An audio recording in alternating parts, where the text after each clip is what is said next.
Coucou.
Well, hello everyone.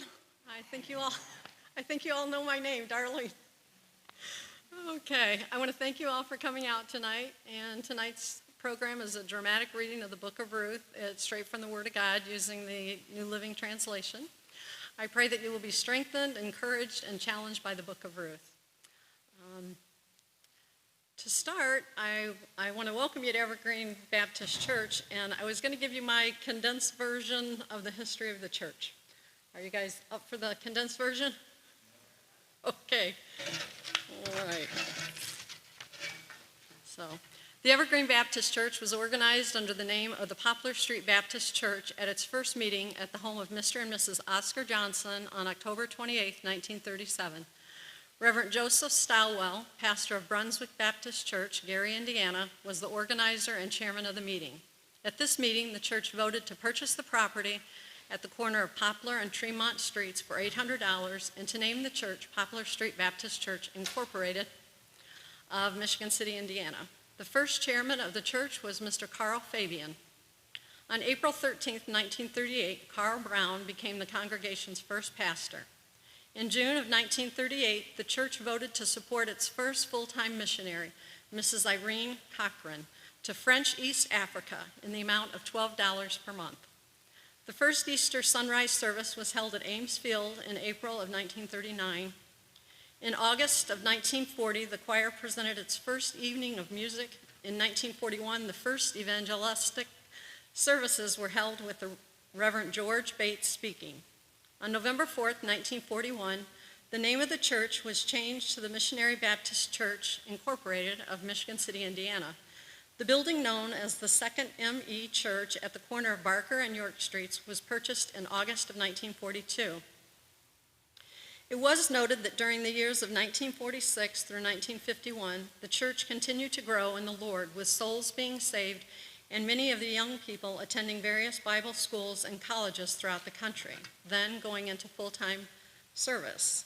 In March of 1956, the church voted to buy the property at 2005 East Cool Spring Ave. On July 11, 1956, the name was changed to Evergreen Baptist Church, Incorporated of Michigan City, Indiana. On June 30, 1957, opening services for the public were held. On October 27, 1957, the building was officially dedicated to the glory of God. This year will mark 63 years that Evergreen Baptist Church has been here at this location, and 83 years since the church was first organized under the name of the Poplar Street Baptist Church. So again, welcome to Evergreen Baptist Church. Ooh. Okay. And now Brian Volkman is going to come up and he's going to lead us in the song Ancient Words. Thank you. Go ahead and stand as we sing.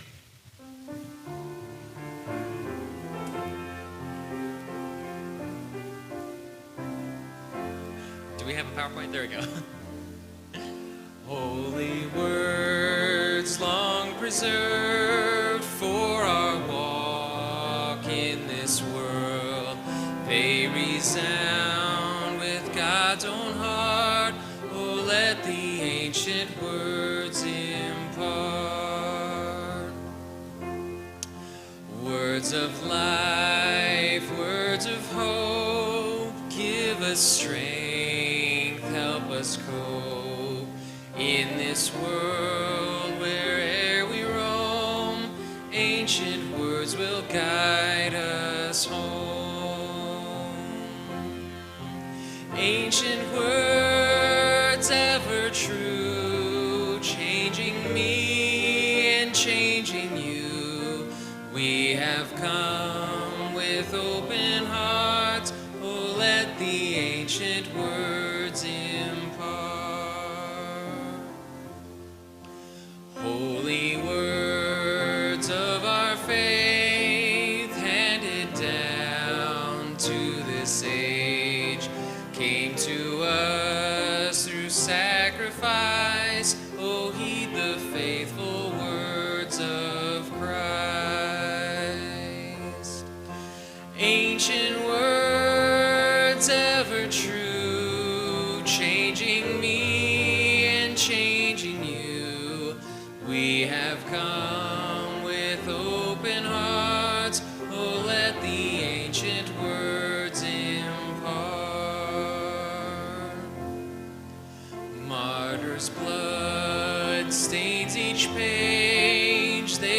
have died for this faith.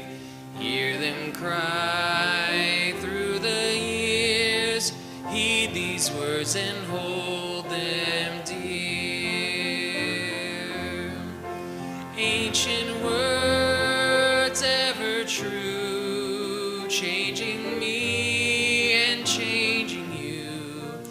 We have come with open hearts.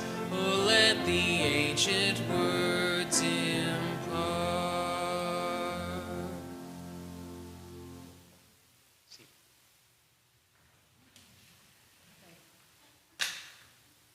As an intro, the book of Ruth begins and ends in Bethlehem and Judah. In our Bible, our God is the God of Abraham, Isaac, and Jacob. I'm thinking of God as El Olam, the everlasting God. In Genesis, God told Abraham, "Leave your country, your family, and your relatives, and go to the land that I will show you. I will bless you and make your descendants into a great nation. You will become famous and be a blessing to others." God promises that he will give him lots of descendants, and in the future they will become great nations. Some of them will even be kings, and he changes his name to Abraham.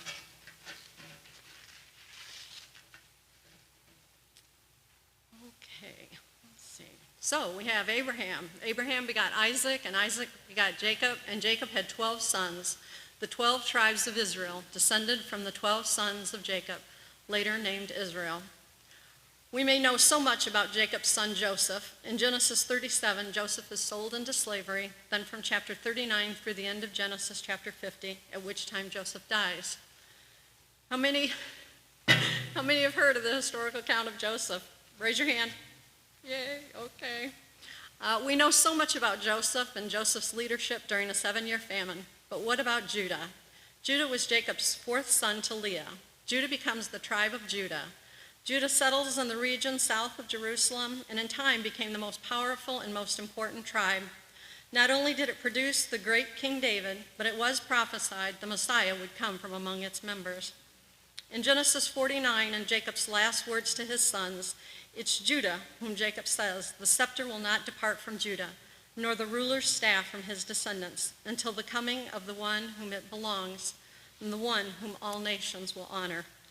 And last, let's see. The last thought is the man who came from Bethlehem in Judah was Elimelech. And Elimelech's name means, "My God is King."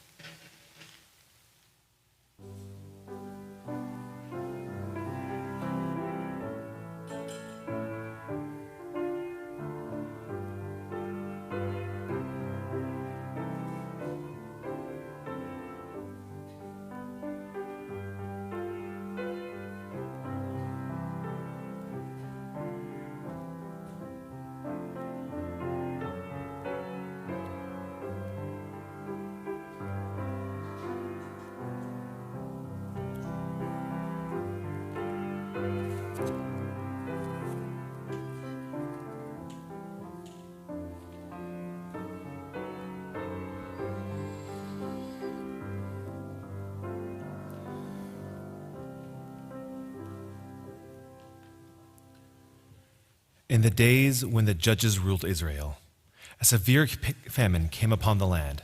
So a man from Bethlehem in Judah left his home and went to live in this country of Moab, taking his wife and 2 sons with him. The man's name was Elimelech, and his wife's name was Naomi. Their 2 sons were Mahlon and Chilion. They were Ephrathites from Bethlehem in the land of Judah. And when they reached Moab, they settled there. Then Elimelech died, and Naomi was left with her 2 sons. The 2 sons married Moabite women. One married a woman named Orpah, and the other woman was named Ruth. But about 10 years later, both Mahlon and Chilion died. This left Naomi alone, without her 2 sons or her husband. Then Naomi heard in Moab that the Lord had blessed his people in Judah by giving them good crops again. So Naomi and her daughters-in-law got ready to leave Moab to return to her homeland.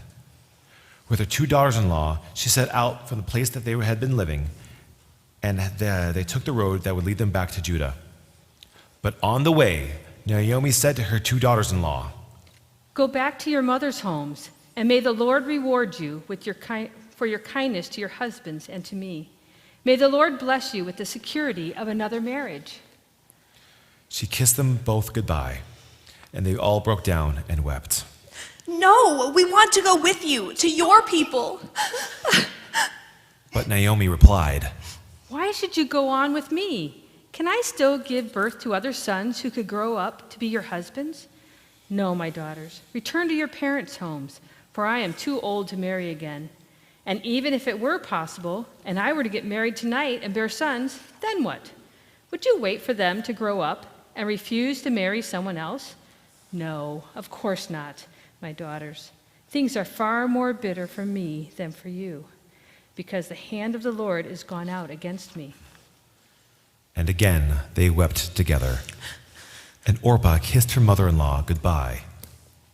But Ruth clung tightly to Naomi. Look, your sister-in-law has gone back to her people and to her gods. You should do the same. Do not ask me to turn back and leave you. Wherever you go, I shall go. Wherever you live, so shall I live. Your people will be my people, and your God will be my God too. Wherever you die, I shall die, and there shall I be buried beside you. May the Lord punish me severely if I let anything but death separate us. When Naomi saw that Ruth was determined to go with her, she said nothing more. So the two of them continued on their journey. When they came to Bethlehem, the entire town was excited by their arrival. Is it really Naomi? The woman asked. Don't call me Naomi. Instead, call me Mara, for the Almighty has made life very bitter for me. I went away full, but the Lord has brought me home empty. Why call me Naomi when the Lord has caused me to suffer and the Almighty has sent such tragedy upon me? So Naomi returned from Moab, accompanied by her daughter-in-law Ruth, the young Moabite woman. They arrived in Bethlehem in late spring at the beginning of the barley harvest.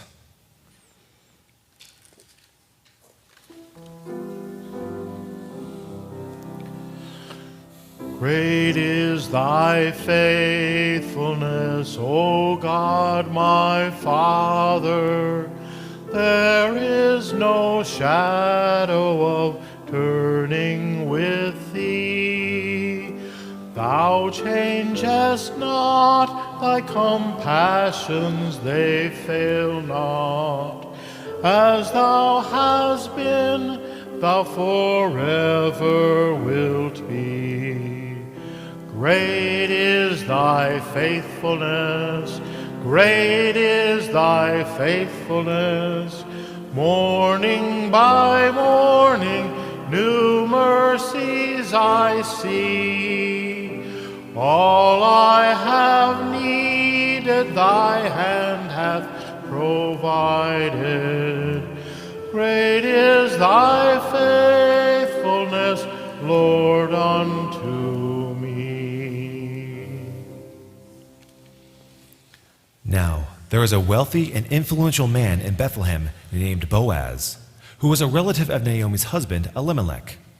One day, Ruth, the Moabite, said to Naomi, Let me go out into the harvest fields and gather grain behind the harvesters. All right, my daughter, go ahead. So Ruth went out to gather grain behind the harvesters. And as it happened, she found herself working in the field that belonged to Boaz, the relative of her father-in-law Elimelech. While she was there, Boaz arrived from Bethlehem and greeted the harvesters. The Lord be with you. The Lord bless you, the harvesters replied. Then Boaz asked his foreman, Who is that young woman over there? Who does she belong to? And the foreman replied, She is the woman from Moab who came back with Naomi. She had asked me this morning if she could gather grain behind the harvesters. She has been hard at work ever since, except for a few minutes at rest in the shelter. Boaz went over to Ruth and said to her, Listen, my daughter, stay right here with us when you gather grain. Don't go into any other fields. Stay right behind the young women harvesting in my field. See which part of the field they are harvesting, and then follow them. I have warned the young men not to treat you roughly. And when you're thirsty, help yourself to the water they have drawn from the well. Ruth fell at his feet and thanked him warmly. What have I done to deserve such kindness? I'm only a foreigner. Yes, I know, but I also know about everything you have done for your mother-in-law since the death of your husband. I have heard how you left your father and your mother and your own homeland to live among complete strangers. May the Lord, the God of Israel, under whose wings you have come to take refuge, reward you fully for what you have done.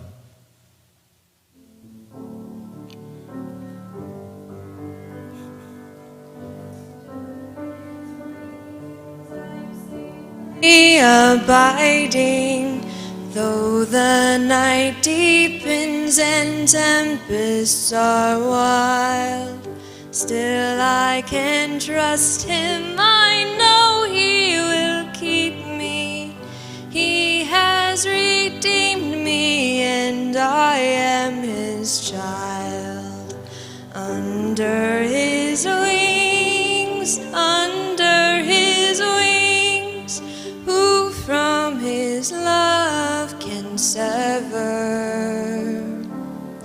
Under his wings my soul shall abide, safely abide forever. I hope I continue to please you, sir. You've comforted me by speaking so kindly to me, even though I'm not one of your workers.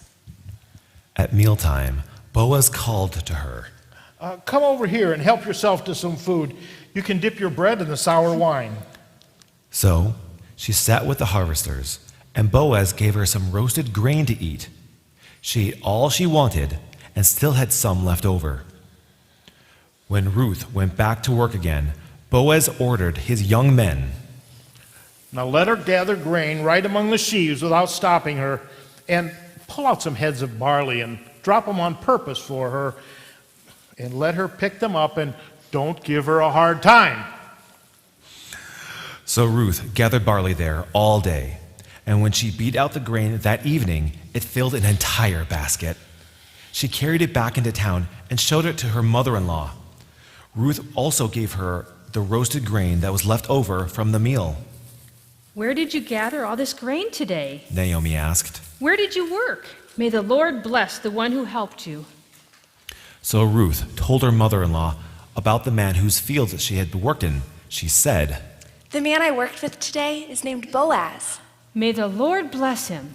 He is showing kindness to us as well as to your dead husband. That man is one of our closest relatives, one of our family redeemers. What's more, Boaz even told me to come back and stay with his harvesters until the entire harvest is completed. Good. Do as he says, my daughter. Stay with his young women right through the whole harvest. You might be harassed in other fields, but you'll be safe with him. So Ruth worked alongside the women of Boaz's fields and gathered grain with them until the end of the barley harvest. Then she continued working with them through the wheat harvest in early summer. All the while she lived with her mother-in-law.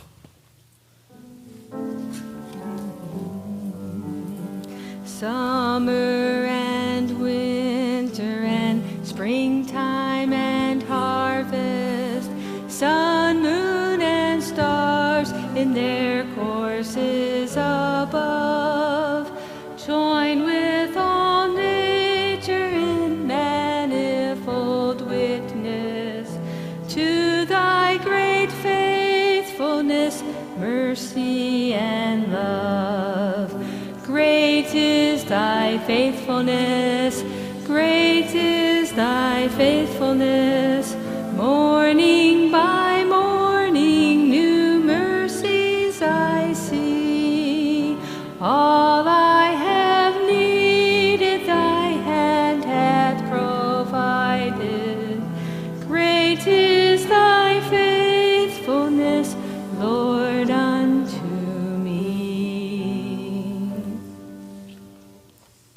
one day, Naomi said to Ruth, My daughter, it's time that I found a permanent home for you, so that you will be provided for. Boaz is a close relative of ours, and he's been very kind by letting you gather grain with his young women. Tonight, he will be winnowing barley at the threshing floor. Now do as I tell you.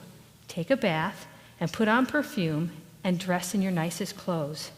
Then go to the threshing floor, but don't let Boaz see you until he has finished eating and drinking. Be sure to notice where he lies down. Then go and uncover his feet and lie down there. He will tell you what to do. I will do everything you say. So she went down to the threshing floor that night and followed the instructions of her mother-in-law. After Boaz had finished eating and drinking and was in good spirits, he lay down at the far end of the pile of grain and went to sleep. Then Ruth came quietly, uncovered his feet, and lay down. Right around midnight, Boaz suddenly woke up and turned over. He was surprised to find a woman lying at his feet. Who are you? I am your servant, Ruth. Spread the corner of your covering over me, for you are my family redeemer. The Lord bless you, my daughter. You are showing even more family loyalty now than you did before, for you have not gone after a younger man, whether rich or poor. Now don't worry about a thing, my daughter. I will do what is necessary, for everyone in town knows you are a virtuous woman. But while it is true that I am one of your family redeemers, there is another man who is more closely related to you than I am. Stay here tonight, and in the morning I will talk to him. If he is willing to redeem you, very well, let him marry you. But if he is not willing, then as surely as the Lord lives, I will redeem you myself. Now, lie down here until morning. So Ruth lay at Boaz's feet until the morning. But she got up before it was light enough for people to recognize each other. For Boaz had said, Don't let anyone know that a woman was here at the threshing floor. And bring your cloak and spread it out. So he measured 6 scoops of barley into a cloak and placed it on her back. Then he returned to the town. When Ruth went back to her mother-in-law, Naomi asked, What happened, my daughter? Ruth told Naomi everything Boaz had done for her. She then added, He gave me these 6 scoops of barley and said, Don't go back to your mother-in-law empty-handed. Then Naomi said to her, Just be patient, my daughter, until we hear what happens. The man won't rest until he has settled things today.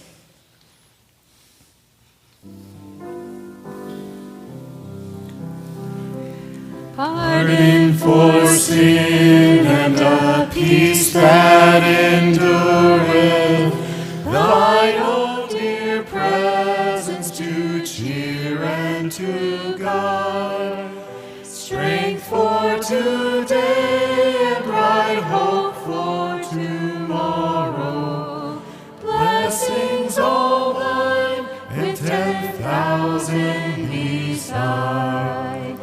Great is thy faithfulness, great is thy faithfulness.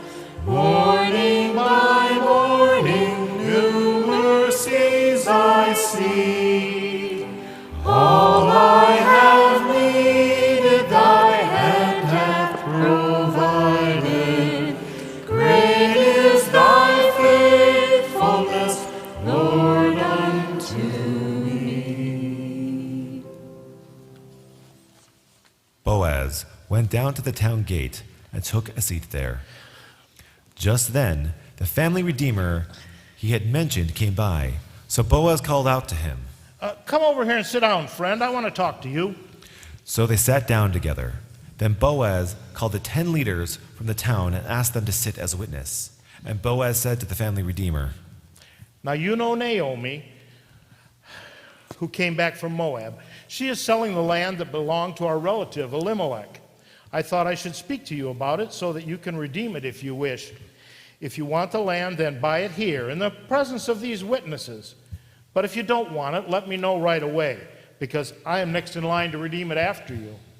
The man replied, "All right, I'll redeem it." Boaz told him, Of course, your purchase of the land from Naomi also requires that you marry Ruth, the Moabite widow. That way she can have children who will carry on her husband's name and keep the land in the family. "Then I can't redeem it," the family redeemer replied, "because this might endanger my own estate. You redeem the land. I cannot do it." Now in those days, it was custom in Israel for anyone transferring the right of purchase to remove his sandal and hand it to the other party. This publicly validated the transaction. So the other family redeemer drew off his sandal and said to Boaz, "You buy the land."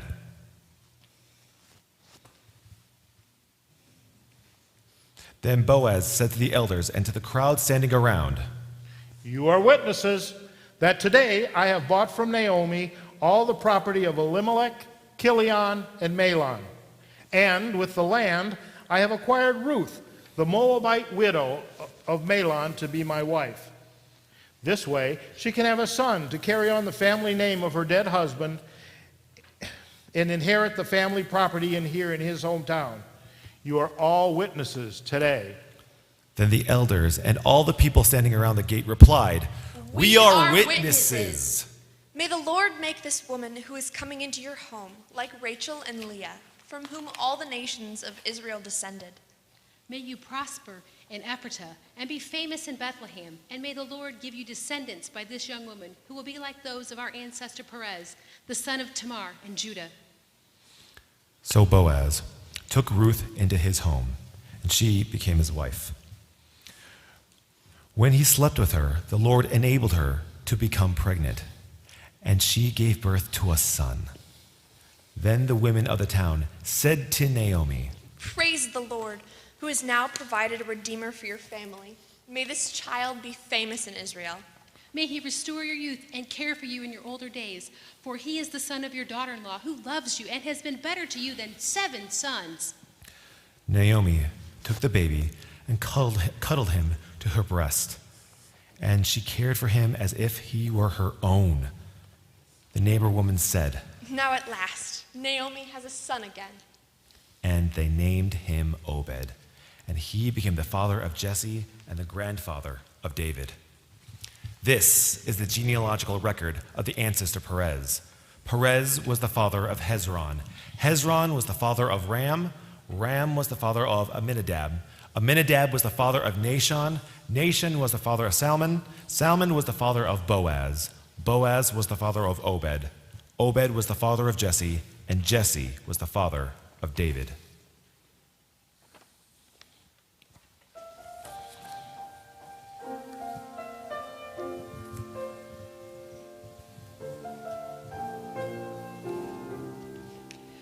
We're pilgrims on the journey of the narrow road, and those who gone before us line the way, cheering on the faithful, encouraging the weary, their lives a stirring testament to God's amazing grace.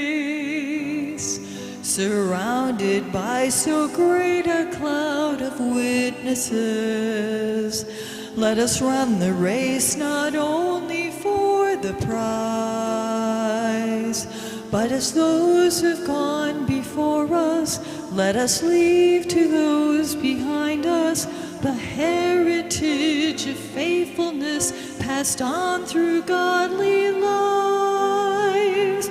Oh, may all who come behind us find us faithful. May the fire of our devotion light their way.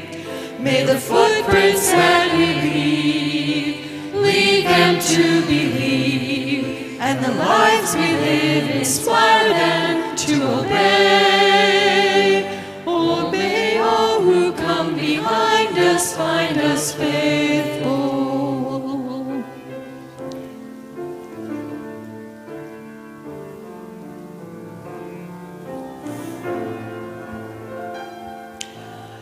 After all our hopes and dreams have come and gone, and our children sift through all they've left behind, may the clues that they discover and the memories they uncover become the light that leads them to the road we each must find. Oh, may all who come behind us find us faithful. May the fire of our devotion light their way. May the footprints that we leave lead them to believe, and the lives we live inspire them to obey. Oh, may all who come behind us find us faithful. May the fire of our devotion light their way. May the footprints that we leave lead them to believe, and the lives we live inspire them to obey. Oh, may all who come behind us find us faithful. Oh, may all who come behind us find us faithful.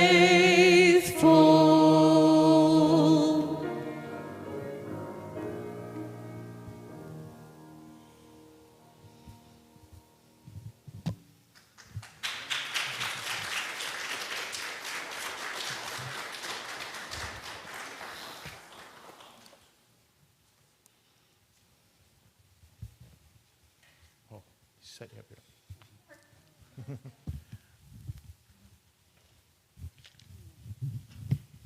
Well, I just wanted to introduce everybody right now in case you don't know anyone here. There's Ruth, Madison Keller, and let's see, we have Naomi, Pam Sisson, my own Boaz, Tom Nelson, the narrator, Ben? Keller. We have Orpha, Cassie Dennison, Michelle Jackson is one of the townswomen. Sorry. You guys? Okay, sorry. Let's see. We have Nona as the soloist. And let's see. Heather, thank you so much for accompanying us on everything. Thank you, Brian. Thank you, Steve. Thank you, Nate, if he's here. And our slide guy? I'm sorry, what? Our slide guy? I'm so sorry, Zach. Thank you so much. Thank you. You did an excellent job. Thank you. So if you guys want to sit down, I just have a couple closing remarks, and it's so short. I just wanted to say I love the book of Ruth, and I believe the book of Ruth is the greatest example of God's people living out their faith every day in their actions and speech. I've hoped and prayed that this presentation would make the book of Ruth come alive to you like it has to me. As God promised Abraham that he would be the father of many nations, he would give him land, descendants, and in the future they would become great nations. Some of them will even be kings. I believe the genealogical record is important because it is a fulfillment of God's promises. But the promises didn't stop with King David. The events recorded in Ruth were part of God's preparation for the ultimate birth of Jesus, the promised Messiah. All of that was pointing onward to Christ, the only begotten Son of God, who came to earth as a man in order to save us. By his death on the cross, he has redeemed us from sin and death. He has purchased us with his own blood, and this guarantees our eternal inheritance. Thank you guys so much for coming, and I did have a prayer, so it's over there somewhere. So anyway, thank you, Lord, so much. Thank you for everyone that's here tonight, and Lord, I just thank you for your faithfulness to us, for people in the past, and Lord, thank you that you've given us these great examples, and Lord, help us to be like them. We live in a dark world, and Lord, help us to be lights. Help us to be lights, Lord. Thank you. Amen.